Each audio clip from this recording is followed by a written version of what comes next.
মশা মারা শিখতে আমেরিকা কেন? সন্ধ্যার পর ডোবার পাশে বসুন। এভাবে মাত্র এক কথাতেই সরকারি কর্মকর্তাদের পিকনিক প্রথায় লাগাম টেনে দিলেন প্রধানমন্ত্রী তারেক রহমান। আর এমন মন্তব্যে মুগ্ধ হল পুরো নেট দুনিয়া। আমাদের দেশে সরকারি কর্মকর্তাদের বিদেশ সফর নিয়ে সাধারণ মানুষের ক্ষোভের শেষ নেই। এর আগে প্রাথমিক স্কুলের শিক্ষকদের খিচুড়ি রান্না শিখতে বিদেশে যাওয়া কিংবা পুকুর খনন দেখতে কর্মকর্তাদের ইউরোপ সফরের মতো অদ্ভুত সব খবর আমরা পত্রিকায় দেখেছি।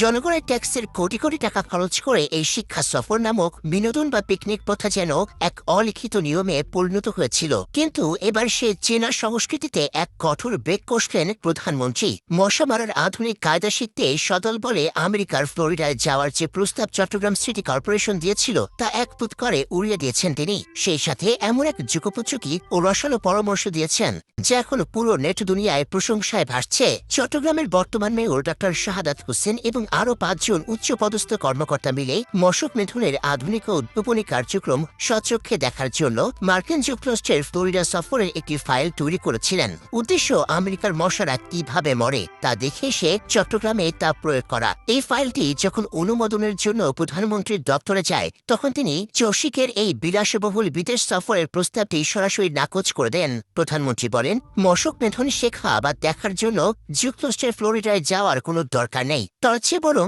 দেশেই সন্ধ্যার পর যে কোনো ডোবা বা নর্দমার পাশে 2-3 ঘন্টা দাঁড়িয়ে অবস্থান করলেই মশক নিধনের অনেক ভালো ভালো উদ্ভাবনী পদ্ধতি মাথায় বের হয়ে আসবে। প্রধানমন্ত্রীর এই একটি মন্তব্যে দেশের আপামর সাধারণ মানুষ এখন মুগ্ধ। শীতাতপ নিয়ন্ত্রিত রুমে বসে কিংবা আমেরিকার পরিষ্কার পরিচ্ছন্ন ফ্লোরিডায় গিয়ে বাংলাদেশের নোংরা ড্রেন আর ডোবার মশা মারার কোনো বাস্তবসম্মত সমাধান পাওয়া সম্ভব নয়। দেশের টাকা বাঁচানো এবং নিজেদের মেধা খাটানোর যে মানসিকতা থাকা উচিত, প্রধানমন্ত্রী তার এই চমৎকার ও তীক্ষ্ণ বার্তার মাধ্যমে তা মনে করে দিয়েছেন।